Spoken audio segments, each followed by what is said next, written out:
Football মাঠে আবারও নেতার দাদাগিরি। গতকাল দেখেছিলাম মেদিনীপুরের সেই ভিডিও, ভাইরাল ভিডিও। দেখুন রেফারিকে লাথি নেতার, সেই ছবি দেখাচ্ছিল আপনাদের গতকালকে, সেই ছবি সামনে এসেছে। আর আজকে দেখাবো ভাঙড়ের ছবি। ভাঙড়ে কি ছবি? ভাঙড়ে এবার রোষের শিক্ষক।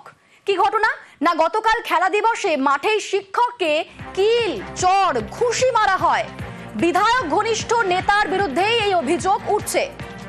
দুই স্কুলের ম্যাচে দলবলে চড়াও নেতা। আর শুধু তাই নয়, শিক্ষককে মারধরের পর পড়ুয়াদেরও গালিগালাজ করে বলেই অভিযোগ উঠছে। আমাদের সঙ্গে এই মুহূর্তে রয়েছেন আমাদের প্রতিনিধি কল্যাণ। এতটা সাহস, মানে একেবারে মাঠে একেবারে শিক্ষককে কিল, চড়, ঘুষি দিচ্ছেন নেতা, তার এতটা রাগ কেন? তিনি কেন এই কাজ করলেন?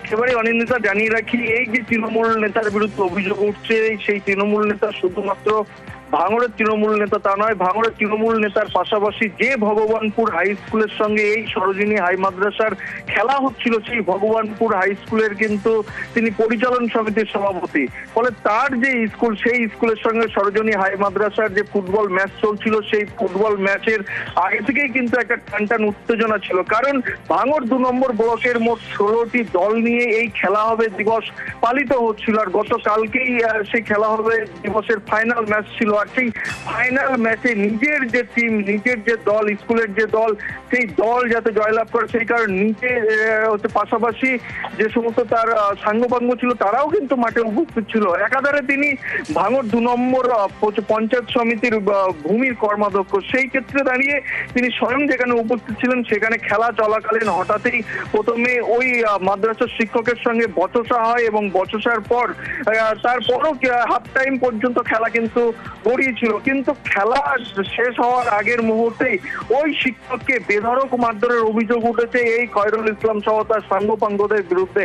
কিল, চর, ঘুষির মারধরের পাশাপাশি যে সমস্ত ছাত্ররা ছিল ওই হাই মাদ্রাসা, তাদেরকেও কিন্তু হেনস্থা করা হয়, মারধর করা হয় বলে অভিযোগ তুলছে। এই ঘটনায় উত্তর কাশীপুর থানায় লিখিত অভিযোগ দায়ের করেছে ওই শিক্ষক মোহাম্মদ নাসির উদ্দিন। পুলিশ ইতিমধ্যেই লিখিত অভিযোগের ভিত্তিতে তদন্ত শুরু করেছে। তবে এই ঘটনার পর খয়রুল ইসলাম তৃণমূল নেতা তিনিও কিন্তু উত্তর কাশীপুর থানায় লিখিত অভিযোগ দায়ের করেছেন ওই শিক্ষকের বিরুদ্ধে, যে তার নামে মিথ্যা কুৎসা রটানো হচ্ছে, মানহানির কেস দায়ের করেছেন তিনি। পুলিশ ইতিমধ্যেই পাল্টা অভিযোগ এবং পাল্টা অভিযোগের তদন্ত শুরু করেছে। অনিন্দিতা, একেবারে অর্থাৎ দুপক্ষই লিখিত অভিযোগ দায়ের করেছে থানাতে। ভগবানপুরের কিছু স্কুলের শিক্ষক এবং ওই স্কুলের সভাপতি খয়রুল ইসলাম, সে একদম সরাসরি আমাদের ছাত্রদের সঙ্গে বাক বিতণ্ডায় জড়িয়ে ঝামেলা করার সৃষ্টি করার চেষ্টা করেছে। বলছে তুই এখানে কথা বলার কে? আমাকে যে মুখ ফুক ফাটিয়ে ফেলে দেবো, এখানে কথা বললি চুপচাপ এখান থেকে সোজা চলে যা বলিস এখান থেকে বেরো। আর খয়রুল প্রথমে আমার মুখে একটা ঝাড়া ঘুষি মারে। একদম প্রায় আধ ঘন্টা ধরে 30 জন মারলে যা পরিস্থিতি হয়, সেই পরিস্থিতিতে আমি বললাম আমি ডায়েরি করব, ডায়েরি নিতে চাইনি। লিখিত অভিযোগ করলাম, উনি আমাকে রিসিভ দিতে রাজি হলেন না। রাজনৈতিক রং লাগানোর চেষ্টা চলছে। এই ঘটনার সঙ্গে আমি বা আমার কেউ যুক্ত নয়। সম্পূর্ণ একটা খেলা দিবস উপলক্ষে যে অপপ্রচার, যে রাজনৈতিক প্রতিহিংসা করার চেষ্টা করছে একজন মাস্টারমশাই হয়ে, উনি যে আমার বিরুদ্ধে যে কমপ্লেন করেছেন, চড়, কিল, ঘুষি মেরেছেন, সম্পূর্ণ ভিত্তিহীন। ওনার যদি কোনো প্রুফ থাকে, ওখানে যেহেতু প্রশাসন ছিল খেলার মাঠে, এটা সম্পূর্ণ ভিত্তিহীন খবর। কোনো খেলার মাঠে কোনো সমস্যা হয়নি। খেলার মাঠের বাইরে আমি শুনলাম যে খেলার মাঠের বাইরে এরকম একটা বিশৃঙ্খলা সৃষ্টি হয়েছে। এতে আমাদের দল বা আমার কোনো ভূমিকাই নেই। যে খবর দিয়ে শুরু করেছিলাম গতকাল মেদিনীপুরের সেই খবর, খেলার মাঠে নেতার দাদাগিরি। রেফারির সিদ্ধান্ত না পছন্দ, তাই মাঠে ঢুকে রেফারিকে পেটালেন নেতা। মেদিনীপুরের ঘটনায় গ্রেফতার হয়েছেন সেই তৃণমূল নেতা রাজা খান। তবে তা নিয়ে শুরু হয়ে গিয়েছে রাজনৈতিক চর্চা।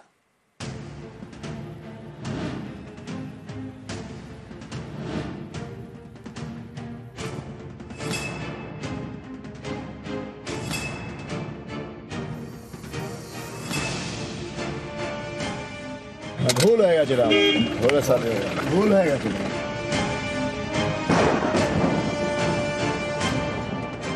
স্বাধীনতা দিবসের সন্ধ্যায় মেদিনীপুর শহরের 4 স্কুলের মাঠে চলছিল ফুটবল টুর্নামেন্ট।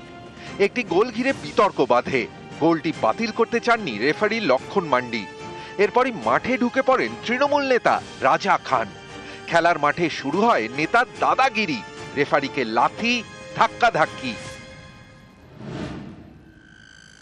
একটা খেলা পরিচালনা করতে গিয়ে রাজা খানের একটা টিম ছিল, রাজা খানের টিম একটা গোল করে এগিয়ে রয়েছিল।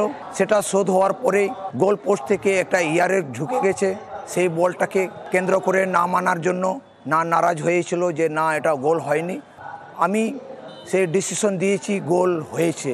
ডিসিশন নেওয়ার সাথে সাথে আমার মাঝ মাঠে আমাকে পা দিয়ে লাথি মারা এবং হাত দিয়ে রাজা খান আমাকে মেরেছিল। শুধু রেফারি নন, নেতার দাদাগিরি থেকে রেহাই পাননি সাধারণ দর্শকও। ঝামেলা থামাতে গেলে তাদের উপরও চড়াও হন রাজা। খেলা দেখতে গেছিলাম, রাজা খান ওই একটা রেফারিকে প্রচুর মারছিল, আমরা দেখতে গেছিলাম। দিয়ে এসে করে আমাকেও মানে বুঝলি শুনে আচমকা মারধর করেছে। এগুলোই গলা টিপে রেখেছিল 4-5 জন মিলে। আমি আর আমাদের একটা পাড়ার ছেলে আছে ওইখানে, ওর কানে মেরেছে রড দিয়ে। কালকের যে বিশৃঙ্খলাটা আমরা দেখেছি, যেটা খুবই নিন্দনীয়। রাজা খানের মতো ছেলে যে ওই ওল প্রদীপ সঙ্গে দীর্ঘদিন ধরে সংগঠনের পদে আছে, সে তার কখনোই উচিত হয়নি খেলার মাঠে রেফারির বিরুদ্ধে এইভাবে ক্ষোভ প্রকাশ করা। এমনি খেলা চলাকালীন রেফারির সিদ্ধান্তই চূড়ান্ত হয়। সেক্ষেত্রে কিছু কিছু ভুল থাকলেও থাকতে পারে, কিন্তু যাই হোক না কেন এইভাবে রেফারিকে তাড়া করে তাকে লাথি মারা এবং দৌড়ে দৌড়ে মারা, এইটা কিন্তু প্রচণ্ড নিন্দনীয়। অভিযুক্ত রাজা মেদিনীপুর পুরসভার চেয়ারম্যান সৌমেন খানের ভাইপো। নেতার দাদাগিরির ভিডিও ভাইরাল হতেই শুরু হয় বিতর্ক। আজকের যে ঘটনা, লজ্জার কোনো ভাষা নেই, ধিক্কার জানানোর ভাষা নেই। তৃণমূল কংগ্রেসের ঘনিষ্ঠ হলে লাথি মারা যায়, বিধায়ক সুজয় হাজরা দিনান রায়ের ঘনিষ্ঠ হলে লাথি মারা যায় রেফারিকে খেলার মাঠে, সৌমেন খানের ভাইপো হলে লাথি মারা যায় মাঠের মাঝখানে। এই ছাড়পত্র কে দিয়েছে? এটা তৃণমূল কংগ্রেস সংস্কৃতি, তাদের যে কালচার, সেই কালচার তাদের ভাইপোর মাধ্যমে আজকে মাঠে প্রতিফলিত হয়েছে। অত্যন্ত নিন্দনীয় ঘটনা, কারণ যে কোনো টুর্নামেন্টের সময়তে বলাই থাকে যে রেফারির সিদ্ধান্তই চূড়ান্ত। ফলে মাঠে ঢুকে রেফারির গায়ে হাত দেওয়াটা ভীষণভাবে অন্যায়, অপরাধের শামিল।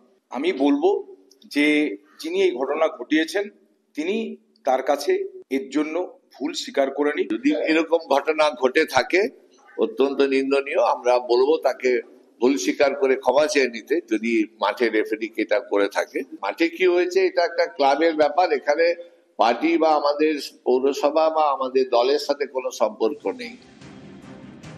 রেফারিকে লাথি মারার ঘটনায় পুলিশ গ্রেফতার করেছে রাজা খানকে। শ্রীঘরে যাওয়ার পথে তার দাবি ভুল হয়ে গিয়েছে। বলবে খেলা হয়ে গেছে, কি বলবেন এই ধরনের ঘটনা? আপনি কি এর জন্য অনুতপ্ত? ভুল হয়ে গেছে, ভুল হয়ে গেছে। নিউজ 18 বাংলা।